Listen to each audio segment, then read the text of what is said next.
Praise the lord. మిత్రులారా, అందరికీ మన ప్రభు అయిన యేసుక్రీస్తు వారి నామంలో వందనాలు తెలియజేస్తున్నాను. దేవుని మహా గొప్ప కృప, ఆయన దయ, మరొక నూతన దినాన్ని దేవుడు మనకు అనుగ్రహించాడు. ఆయన యొక్క సన్నిధిలో చేరడానికి, ఆయన స్వరాన్ని వినడానికి, మన జీవితాలను సరిచేసుకోవడానికి, బలపరుచుకోవడానికి దేవుడు మనకిచ్చినటువంటి ఈ గొప్ప తరుణమును బట్టి దేవునికి వేలాది కృతజ్ఞతలు తెలియజేస్తున్నాను. పేతురు గారు వ్రాసినటువంటి మొదటి పత్రికను మనం ధ్యానం చేస్తూ ఉన్నాము. మొదటి అధ్యాయంలో నిన్నటి దినాన 17వ వచనం వరకు మనం ధ్యానించుకోవడం జరిగింది. ఈ దినాన 18, 19, 20, 21 ఈ వచనాలను ధ్యానం చేసుకుందాము. పేతురు గారు వ్రాసినటువంటి మొదటి పత్రిక మొదటి అధ్యాయము 18వ వచనం నుంచి చదువుతున్నాను. పితృపారంపర్యమైన మీ వ్యర్థ ప్రవర్తనను విడిచిపెట్టునట్లుగా వెండి బంగారముల వంటి క్షయ వస్తువుల చేత మీరు విమోచింపబడలేదు గాని అమూల్యమైన రక్తము చేత, అనగా నిర్దోషమును నిష్కళంకమునకు గొర్రెపిల్ల వంటి క్రీస్తు రక్తము చేత విమోచింపబడితిరని మీరెరుగుదురు గదా. ఆయన జగత్తు పునాది వేయబడక మునుపే నియమింపబడిను గాని తన్ను మృతులలో నుండి లేపి తనకు మహిమనిచ్చిన దేవుని ఎడల తన ద్వారా విశ్వాసులైన మీ నిమిత్తము కడవరి కాలముల యందు ఆయన ప్రత్యక్షపరచబడును. కాగా మీ విశ్వాసమును నిరీక్షణయు దేవుని యందు ఉంచబడి ఉన్నవి. మిత్రులారా, ఈ వచనాలను ధ్యానం చేసుకున్నాము. మొట్టమొదటిగా మనం సామెతల గ్రంథం నుంచి సపోర్టివ్గా ఒక వచనాన్ని చదువుకుందాం. సామెతల గ్రంథము 11వ అధ్యాయము. సామెతల గ్రంథము 11వ అధ్యాయంలో 4వ వచనం చూడండి. ఉగ్రత దినమందు ఆస్తి అక్కరకు రాదు, నీతి మరణము నుండి రక్షించును. ఉగ్రత దినమందు ఆస్తి అక్కరకు రాదు. మిత్రులారా, మనకు విస్తారమైనటువంటి ఆస్తిపాస్తులు ఉండొచ్చు, కానీ దేవుని నుండి ఉగ్రత ఈ లోకంపైకి వెల్లడయ్యే ఒక దినం ఉంది. ఆ దినాన మన ఆస్తి అక్కరకు రాదు. అది వెండి బంగారాలు కావచ్చు, కానీ అవి మనలను రక్షించలేవు. అయితే నీతి మరణము నుండి రక్షించును. ఈ నీతి స్వనీతి కాదు, దేవుడు యేసుక్రీస్తు ప్రభు ద్వారా ఇచ్చే నీతి. ఆ నీతి మాత్రము నిత్య నరకము నుండి రక్షిస్తుంది అన్నటువంటి విషయాన్ని మనం గమనించాలి. చార్ల్స్ స్పర్జన్ గారు అన్నటువంటి ఒక మాటను నేను చదువుతాను. నైతికత నిన్ను బహుశా జైలుకు వెళ్లకుండా కాపాడగలదేమో గాని యేసుక్రీస్తు రక్తము మాత్రమే నిన్ను నరకము నుండి రక్షించగలదు. నైతికత నిన్ను బహుశా జైలుకు వెళ్లకుండా కాపాడగలదేమో. నైతికత అంటే ఏంటి? నువ్వు మంచివాడిగా ఉండొచ్చు, మంచి మంచి పనులు చేస్తూ ఉండొచ్చు, పేదలకు సహాయం చేసి ఉండొచ్చు, ఎవరికి అన్యాయం చేయలేదు, పక్షపాత ధోరణి నీరు లేదు. ఇవన్నీ మంచి పనులే. ఇదంతా నైతికత, మొరాలిటీ అంటాము. అయితే ఈ మొరాలిటీ వలన ఈ లోకంలో నువ్వు ఒక మంచి వ్యక్తిగా గుర్తించబడతావు. ఈ లోకంలో జైలుకు కూడా నువ్వు వెళ్ళదేమో, ఎందుకంటే నీ పైన ఎవరు కేసులు పెట్టరు కాబట్టి. ఆ రకంగా నైతికత అన్నటువంటిది కొంతవరకు ఉపయోగపడుతుంది. కానీ ఆ నైతికత నరకానికి పోకుండా నిన్ను రక్షించగలదా? యేసుక్రీస్తు రక్తము మాత్రమే నరకము నుండి నిన్ను రక్షించగలదు. ఈ మాటలు చార్ల్స్ స్పర్జన్ గారు అన్నటువంటి మాటలు.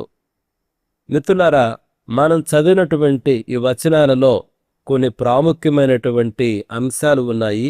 వాటిని మనము పరిశీలన చేద్దాం.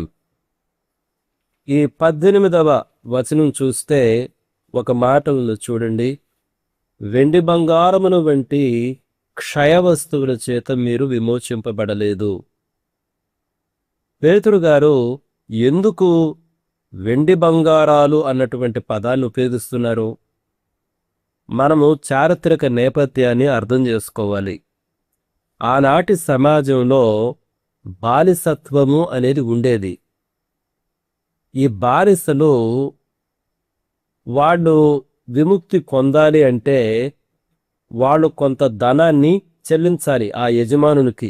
ఎవరికైతే వీళ్ళు బానిసలో వాళ్ళు కానీ లేకపోతే వాళ్ళ తరపున వేరే వాళ్ళు కానీ వెండి బంగారాలను ఇచ్చి ఆ ప్రజలను, ఆ బానిసలను వారి బానిసత్వం నుంచి విడిపించి స్వేచ్ఛను ఇచ్చేవారు. ఆ ప్రాక్టీస్ ఉండేది ఆ రోజు సమాజంలో. కాబట్టి వెండి బంగారాల చేత ఆ బానిసత్వపు సంఖ్యల నుండి విముక్తి పొందొచ్చు ఆ రోజుల్లో. కానీ ఆ వెండి బంగారాలు రక్షణ మాత్రము అనుగ్రహించలేవు, పాపపు బానిసత్వం నుంచి మాత్రం విడిపించలేవు. ఈ లోకంలో వెండి బంగారాలు చాలా విలువైనటువంటి వస్తువులు. కానీ దేవుని దృష్టిలో మాత్రము ఆ వెండి బంగారాలు క్షయమైనటువంటివే. కాబట్టి క్షయమైనటువంటి ఆ వస్తువులు పాపపు బానిసత్వం నుంచి నిన్ను విడిపించడానికి ఏ మాత్రము పనికిరావు. అందుకని ఆ మాట చూడండి, వెండి బంగారములు వంటి క్షయ వస్తువుల చేత మీరు విమోచింపబడలేదు. ఈ 18వ వచనంలో ఇంకొక మాట కూడా ఉంది. పితృపారంపర్యమైన మీ వ్యర్థ ప్రవర్తనను విడిచిపెట్టినట్లుగా. పితృపారంపర్యమైన వ్యర్థ ప్రవర్తన ఏంటిది? పితృపారంపర్యమైనటువంటి మీ తాతలు, మీ ముత్తాతలు, మీ తండ్రులు, వారి ద్వారా మీకు కొన్ని ఆచారాలు వస్తున్నాయి, కొన్ని కర్మలు వస్తున్నాయి, కొన్ని మతపరమైనటువంటి నియమాలు వస్తున్నాయి. అవి ఏవైనా కావచ్చు. అవేవి కూడా మిమ్ములను మీ బానిసత్వం నుంచి విడిపించలేవు. మీరు మీ తాత ముత్తాతల కాలం నుంచి మీరు చేస్తున్నటువంటి ఆ భక్తి రూపకమైనటువంటి పనులు చాలా ఉన్నాయి కదా. భక్తి అన్న పేరుతో చాలా చాలా చేస్తూ వస్తున్నారు. చాలా రకాల ఆచారాలు మీరు పాటిస్తున్నారు. ఆ ఆచారాలు ఏవి కూడా మనలను రక్షించలేవు. అవన్నీ వ్యర్థమైనటువంటివి. అందుకని ఆ మాట చాలా పేతురు గారు స్పష్టంగా ఉపయోగించారు. పితృ పారంపర్యమైన మీ వ్యర్థ ప్రవర్తనను, అదంతా వ్యర్థ ప్రవర్తన. ఎందుకు వ్యర్థ ప్రవర్తన అర్థం ఏంటి? ఏ రకముగాను పాపకు బానిసత్వం నుంచి అవి రక్షించలేవు, నరకము నుండి అవి రక్షించలేవు. అది 18వ వచనంలో. ఆ తర్వాత 19వ వచనంలో చూస్తే అమూల్యమైన రక్తము చేత, అనగా నిర్దోషమును నిష్కలంకమునకు గొర్రె పిల్ల వంటి క్రీస్తు రక్తము చేత అన్న పదాలు మనం చూడొచ్చు. మొట్టమొదటిగా అది అమూల్యమైనటువంటి రక్తము. ఇక్కడ గ్రీకులో అమూల్యమైన అనే పదానికి గ్రీకులో టిమియోస్ అనే పదం వాడబడింది. టిమియోస్ అంటే ఎనలేని వెలగలది, అంటే మనం ఇక వెల కట్టలేము, అది అమూల్యమైనటువంటిది. అటువంటి రక్తం చేత, అది క్రీస్తు రక్తమే, అటువంటి రక్తం చేత మనం విడిపించబడ్డాము. ఎందుకు అది అమూల్యమైన రక్తము? అది నిర్దోషమును నిష్కళంకమునకు గొర్రె పిల్ల వంటి క్రీస్తు రక్తము. ఇక్కడ నిర్దోషమును నిష్కళంకమునకు గొర్రె పిల్ల వంటి ఈ పదాలు వాస్తవంగా యూదా సంస్కృతికి సంబంధించినటువంటి పదాలు. మనం గాని పాత నిబంధన గ్రంథంలో చూస్తే చాలాసార్లు ఈ యొక్క పాప పరిహారార్థ బలులు, అపరాధ పరిహారార్థ బలులు, రకరకాల బలులు ఉన్నాయి కదా. ఆ బలులకి వాళ్ళు పశువులను కానీ, గొర్రెలను కానీ, మేకలను కానీ, ఏ జంతువు అయినా తెచ్చేటప్పుడు అది నిష్కళంకమైనటువంటిదై ఉండాలి. ఏ రకమైనటువంటి డాగు, ఏ రకమైన మచ్చ ఉండకూడదనమాట. కాబట్టి ఇక్కడ పేతురు గారు నిర్దోషములు నిష్కళంకములకు గొర్రెపిల్ల వంటి ఆ పదాలు ఉపయోగిస్తున్నాడంటే అది యూదా సమాజమునకు సంబంధించినటువంటి పదాలు. కాబట్టి యేసుక్రీస్తు ప్రభు యొక్క రక్తము అటువంటి గొర్రె పిల్ల రక్తంతో సమానము అని ఆయన ఉద్దేశం అన్నమాట. కాబట్టే అది అమూల్యమైన రక్తము, అది దేవుని రక్తమే, దేవుని కుమారుని రక్తము. కాబట్టి మిత్రులారా, మనకు వచ్చినటువంటి విమోచన క్షయమైనటువంటి వెండి బంగారాలతో రాలేదు, కానీ అమూల్యమైనటువంటి దేవుని కుమారుని యొక్క రక్తముతో వచ్చింది అని పేతురు గారు స్పష్టంగా తెలియజేస్తున్నారు. ఆ తర్వాత మరొక విషయం ఏంటంటే, ఆయన జగత్తు పునాది వేయబడక మునుపే నియమింపబడిను గాని కడవరి కాలముల యందు ఆయన ప్రత్యక్షపరచబడిను. ఈ మాటలు కూడా చాలా ప్రాముఖ్యమైనటువంటివి. జగత్తు పునాది వేయబడక మునిపే నియమించబడ్డాడు. అంతేగాని ఆదాము అవ్వలు పాపంలో పడినప్పుడు అప్పుడు దేవుడు వెంటనే అరేరే ఇంత పని జరిగిందే, ఇప్పుడు ఎలా వీళ్ళని రక్షించాలి, కాబట్టి నా కుమారుడు పంపించాలని చెప్పి ఆదాము అవ్వలు పాపం చేసిన తర్వాత దేవుడు ప్రణాళికను రచించలా. అసలు ఈ జగత్తుకు పునాది వేయబడక మునిపే ఈ లోకంలో ఏం జరగబోతుంది దేవునికి సమస్తము తెలుసు. కాబట్టి జగత్తుకు పునాది వేయబడక మునిపే ఆయన దగ్గర ప్రణాళిక ఉన్నది, తన కుమారుని లోకానికి పంపించాలని. సమస్త మానవుల యొక్క పాపముల విషయమై ఆయనను బలి ఇవ్వాలి అన్నటువంటి ప్రణాళిక జగత్తులకు పునాది వేయబడక మునిపే రచించబడినటువంటి దేవుని ప్రణాళిక అన్నటువంటి విషయాన్ని మనం జ్ఞాపకం చేసుకోవాలి. మిత్రులారా, ఇప్పుడు నేనేం చేస్తానంటే, మనం ధ్యానం చేసినటువంటి ఈ విషయాలను తెలియజేస్తూ కొన్ని దృష్టాంతాలను, బైబిల్ గ్రంథంలో చాలా దృష్టాంతాలు ఉన్నాయి, వాటిని మనం పరిశీలిద్దాం. మొట్టమొదటి చూడండి, నిర్గమాకాండానికి రండి. నిర్గమాకాండంలో 12వ అధ్యాయం చూడండి. 12వ అధ్యాయంలో ఒకసారి 5వ వచనం చూడండి. ఆ గొర్రె పిల్లను భుజించుటకు ప్రతివాని భోజనము పరిమితిని బట్టి వారిని లెక్కింపవలను, నిర్దోషమైన ఏడాది మగపిల్లను తీసుకొనవలను. ఇది ఇజ్రాయేలు ప్రజలు ఐగుప్తు బానిసత్వంలో నుంచి బయటకు వస్తున్నారు. ఇక వస్తారు. ఇక ఆ రాత్రి దేవుడు సంచరిస్తాడు, అందరినీ ఆ ఐగుప్తు ఆ దేశంలో ప్రథమ సంతతిని దేవుడు సంహరించబోతున్నాడు. అయితే ఇజ్రాయేలు ప్రజలను కాపాడడానికి ఆయన చెప్తున్నాడు విధానం, ఏ విధంగా ఒక పస్కా బలిని మీరు ఇవ్వాలి అన్నటువంటిది ఆయన చెప్తున్నాడు మిత్రులారా. కాబట్టి ఇక్కడ మీరు గమనించండి, 6వ వచనంలో నిర్దోషమైన ఏడాది మగపిల్లను తీసుకొనవలెను. నిర్దోషమైనటువంటిది, ఏ రకమైనటువంటి డాగు గాని మచ్చ గాని అపవిత్రత గాని ఉండకూడదు, నిర్దోషమైనటువంటిది. అదేవిధంగా 13వ వచనం చూడండి, మీరున్న ఎండ మీద ఆ రక్తము మీకు గుర్తుగా ఉండును, నేను ఆ రక్తమును చూచి మిమ్మును నశింపచేయక దాటిపోయేదను, నేను ఐగుప్తు దేశమును పాడు చేయుచుండగా మిమ్మును సంహరించుటకు తెగులు మీ మీదికి రాదు. చూడండి, మీరున్న ఇంటి మీద ఆ రక్తము మీకు గుర్తుగా ఉండను. ఏ ఇంటి ద్వారబంధాల మీద ఆ రక్తం ఉంటుందో ఆ ఇంటిని నేను టచ్ చేయను, ఆ ఇంటిపైకి నాశనం రాదు, మరణం రాదు, ఉగ్రత రాదు. ఏ ఇంటికి అయితే ఏ ఇంటి ఆ ద్వారబంధాలకు ఆ రక్తము పూసి ఉండదో అటువంటి ఇళ్లపైకి మాత్రం మరణం వస్తుంది, నాశనం వస్తుంది, దేవుని ఉగ్రత వస్తుంది. కాబట్టి దీనికి ఇది యాక్చువల్గా ఛాయ. ఇది బైబిల్ గ్రంథంలో యేసు క్రీస్తు ప్రభు ద్వారా, ఆయన రక్తము ద్వారా మనకు అనుగ్రహించబడుతున్నటువంటి రక్షణకు ఒక ఛాయ మిత్రులారా. ఆ తర్వాత మీరు చూడండి, ఆదికాండం 22వ అధ్యాయానికి రండి. ఆదికాండం 22వ అధ్యాయం చూస్తే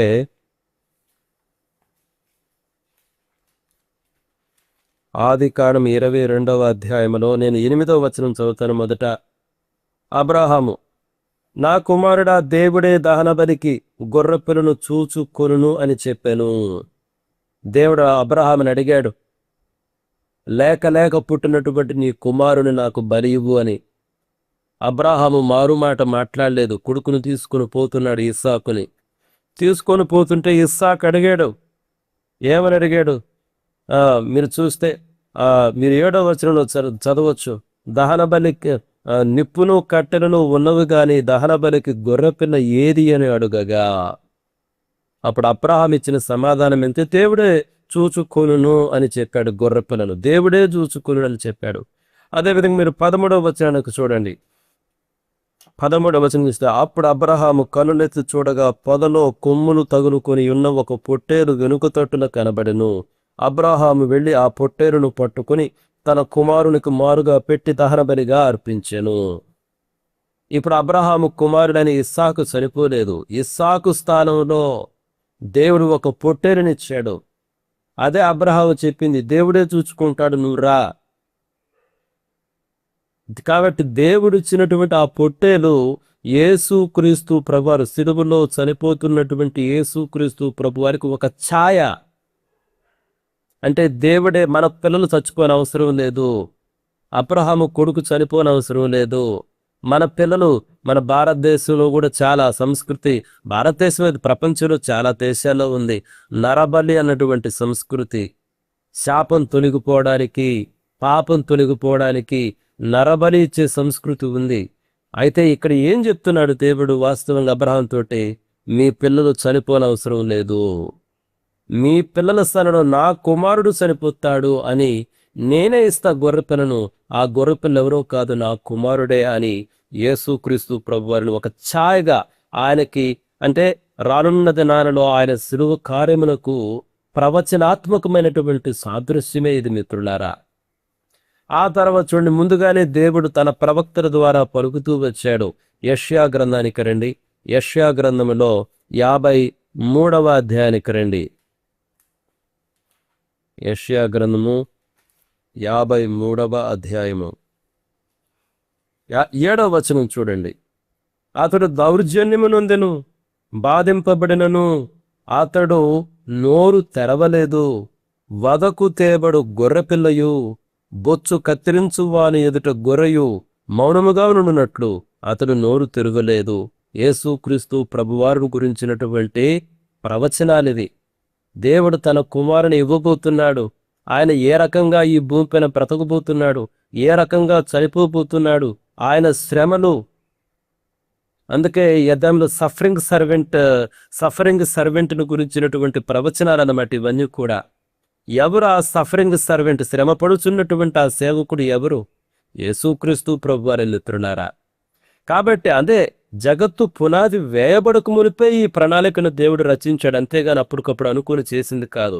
అందుకనే అబ్రహాము ఇస్సాకు విషయంలో కానివ్వండి, ఆ పస్కా గొర్రెపిల్ల విషయంలో కానివ్వండి, ఈ యొక్క ప్రవచనాల విషయంలో కానీ ముందుగానే దేవుడు తెలియజేస్తున్నాడు. తానే ఇవ్వబోతున్నాడు ఒక గొర్రెపిల్లను, తన కుమారుణ్ణి ఇవ్వబోతున్నాడని ముందుగానే తెలియజేస్తున్నాడు మిత్రులారా. ఇదే విషయాన్ని బాప్తిస్మిచ్చి యోహాను తెలియజేస్తాడు. చూడండి, యోహాను సువార్తకు రండి. యోహాను సువార్త 1వ అధ్యాయం 29వ వచనం చూడండి. మరునాడు యోహాను యేసు తన యొద్దకు రాగా చూచి, ఇదిగో లోక పాపమును మోసికొని పోవు దేవుని గొర్రెపిల్ల. ఏమని చెప్పాడు బాప్తిస్మిచ్చి యోహాను? ఇదిగో లోక పాపమును మోసుకొని పోవు దేవుని గొర్రెపిల్ల. పాత నిబంధన ప్రవచనాలు ఏ గొర్రెపిల్ల గురించి మాట్లాడుతున్నాయో, ఏ గొర్రెపిల్లను సూచిస్తున్నాయో, ఆ గొర్రెపిల్ల ఇదిగో ఈయనే.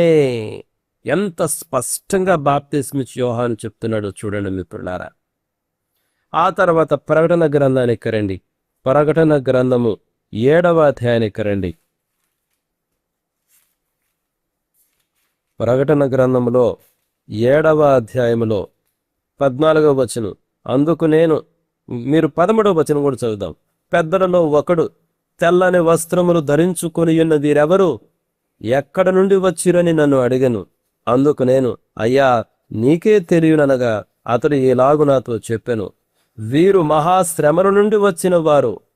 గొర్రెపిల్ల రక్తములో తమ వస్త్రములను ఉదుకుకొని వాటిని తెలుపు చేసుకొనిరి. ఎక్కడ ఉతుక్కోవాలి మన వస్త్రాలు? గొర్రెపిల్ల రక్తంలో మిత్రులారా. అందుకనే పేతురు గారు చాలా స్పష్టంగా చెప్తున్నారు, మీరు వెండి బంగారములు వంటి క్షయ వస్తువుల చేత విమోచింపబడలేదు. మన సమాజంలో చాలా మంది వెండి బంగారాన్ని ఇచ్చి బానిసత్వం నుంచి విడుదల, విమోచన, స్వేచ్ఛను పొందుకుంటున్నారు. కానీ ఆ వెండి బంగారాలతోటి పాపమనే సంకెళ్ళ నుంచి, పాపమనే బానిసత్వం నుంచి మనకు విముక్తి రాదు అని తెలియజేస్తున్నాడు. అయితే అమూల్యమైన రక్తము చేత, నిర్దోషమును నిష్కళంకమునకు గొర్రెపిల్ల వంటి క్రీస్తు రక్తము చేత మనకు విమోచింపబడింది. అయితే ఈ రక్షణ ప్రణాళిక ఏదో అప్పటికప్పుడు దేవుడు అనుకుని యాదృచ్ఛికంగా చేసింది కాదు. ఇది జగత్తుకు పునాది వేయబడక మునిపే దేవుడు ఏర్పరిచినటువంటి రక్షణ ప్రణాళిక. మిత్రులారా, నేను ముగించేటప్పుడు ఆత్మీయ పాఠాలు, కొన్ని ఆధ్యాత్మిక పాఠాలు చూడండి. మన రక్షణ వెల కట్టలేనటువంటి రక్షణ.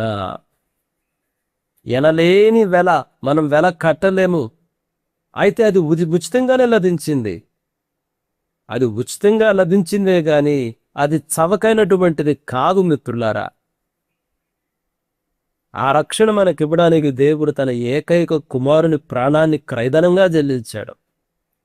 కాబట్టే ఈ సత్యాన్ని మనం ఎరిగి పాపంతో రాజీ పడకూడదు మిత్రులారా. మన రక్షణ వెలకట్టలేనిది. ఆ వెలకట్టలేని రక్షణ ఉచితంగా ఇవ్వబడింది. అంత మాత్రాన అది చవకైనటువంటిది మాత్రం కాదు అన్నటువంటి విషయాన్ని మనం గమనించాలి. రెండోది, మనం వ్యర్థ ప్రవర్తనను విడిచిపెట్టాలి. పితృపారంపర్యంగా వస్తున్న వ్యర్థ ప్రవర్తన, చాలా ఆచారాలు ఉన్నాయి దేనికి, రక్షణ కొరకు భక్తి రూపంలో ఉన్నాయి. అవి నేనేదో పలానా పని చేస్తే, నేను నిప్పుల పైన నడిస్తే రక్షించబడతాను, నదులు దాటి వెడితే రక్షించబడతాను, కొండలు ఎక్కితే రక్షించబడతాను, ఉపవాసాలు ఉంటే రక్షించబడతాను, దాన ధర్మాలు చేస్తే రక్షింపబడతాను, మంత్రతంత్రాలు చేస్తే రక్షించబడతాను. ఇదన్నీ వ్యర్థ ప్రవర్తన. ఇవేవి మనలను రక్షించలేవు. మనలను రక్షించగలిగింది కేవలం దేవుడు కుమారుడే. కాబట్టి వ్యర్థమైనటువంటి ప్రవర్తన, మన పితరుడు, ముత్తాతల నుంచి వచ్చిన దాన్ని వదిలిపెట్టి క్రీస్తు రక్తమును మాత్రమే మనం ఆశ్రయించాలి మిత్రులారా.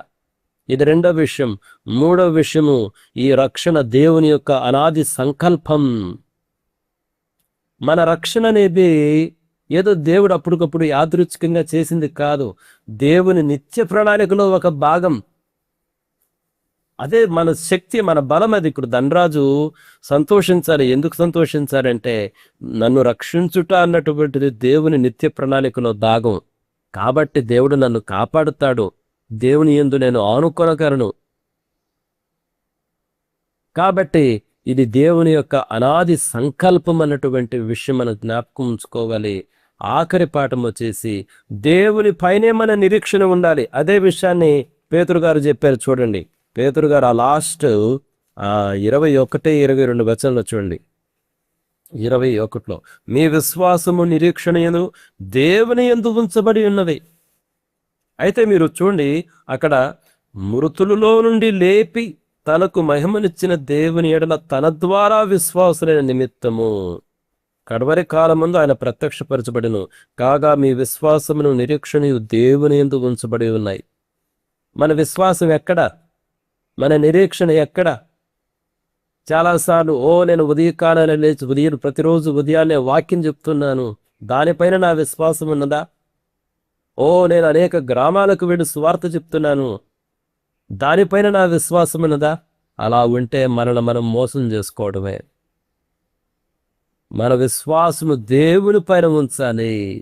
దేవా, యేసయ్య పైన ఉంచాలి. ఇంత గొప్ప భాగ్యం నాకు ఇచ్చావు, ఈ రక్షణ. ఆయన పైన మన విశ్వాసం ఉంచి మనం పరిగెత్తాలి. నాకు ఈ పిలుపు వచ్చింది ఒక సంతోషంతో, ఒక భాగ్యంతో. ఇది ఒక భాగ్యం అని ఎంచుకొని నేను సేవ చేయాలే గాని నేనేదో గొప్ప అన్నట్టు నేను సేవ చేయకూడదు. నా విశ్వాసము, నా నిరీక్షణ దేవునిపైనే ఉంచాలి మిత్రులారా. కాబట్టి 4 పాఠాలు జ్ఞాపకం ఉంచుకోండి. మొదటిది, మన రక్షణ వెలకట్టలేనిది. రెండవది, వ్యర్థమైన ప్రవర్తనను వదిలిపెట్టాలి. మూడవది, మన రక్షణ అన్నటువంటిది దేవుని అనాది సంకల్పం. నాలుగవది, మన విశ్వాసము, మన నిరీక్షణ దేవుని పైనే ఉండాలి గాని మన భక్తి పైన, మన ప్రార్థనల పైన, మన పరిచర్య పైన, మన బైబిల్ జ్ఞానం పైన ఉండకూడదు. సంపూర్ణంగా దేవుని పైననే ప్రతి క్షణము, ప్రతి దినము మనం ఆనుకొని ఉండాలి. ఎట్టి మాటలు గ్రహించడానికి, ఈ మాటల ద్వారా మనలో ప్రతి ఒక్కరు కూడా ఆదరణ పొందడానికి కావలసిన కృపను దేవుడు మనలో ప్రతి ఒక్కరికి సమృద్ధిగా అనుగ్రహించాలని కోరుకుంటూ ముగిస్తున్నాను. May God bless each one of you. Thank you.